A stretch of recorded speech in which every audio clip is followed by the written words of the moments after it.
वचन की और उसके अर्थ के बारे में। यहाँ कन्या वर से पहला वचन मांग रही है कि यदि आप कभी तीर्थ यात्रा करने जाएं तो मुझे भी अपने संग लेकर जाइएगा।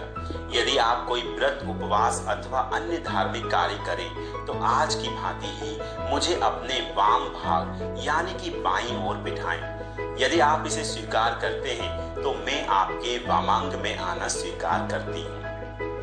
दूसरे वचन में कन्या वर से मांग रही है कि जिस प्रकार आप अपने माता पिता का सम्मान करते हैं उसी प्रकार मेरे माता पिता का भी सम्मान करें तथा परिवार की मर्यादा के अनुसार धर्मानुष्ठान करते हुए ईश्वर भक्त बने रहें। यदि आप इसे स्वीकार करते हैं तो मैं आपके वामांग में आना स्वीकार करती हूँ। तीसरे वचन में कन्या कहती है कि आप मुझे ये वचन दें कि आप जीवन की तीनों अवस्थाओं यानी कि युवावस्था, प्रौढ़ावस्था और वृद्धावस्था में मेरा पालन करते रहेंगे।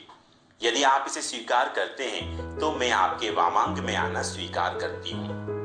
चौथे वचन में वधू ये कहती है कि अब जबकि आप विवाह बंधन में बंधने जा रहे हैं तो भविष्य में परिवार की समस्त आवश्यकताओं की पूर्ति का दायित्व आपके कंधों पर है।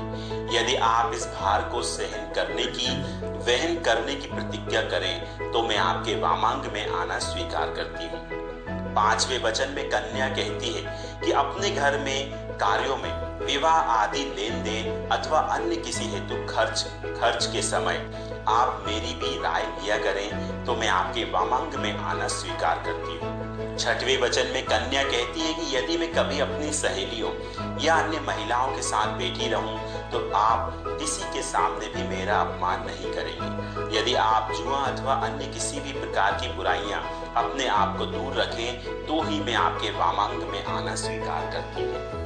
आखिरी या सातवें वचन के रूप में कन्या ये वर मांगती है कि आप पराई स्त्रियों को अपनी मां समझेंगे और पति पत्नी के आपसी प्रेम के मध्य अन्य किसी को भागीदार ना बनाएंगे। यदि आप मुझे वचन दे दें तो ही मैं आपके वामांग में आना स्वीकार करूंगी। दोस्तों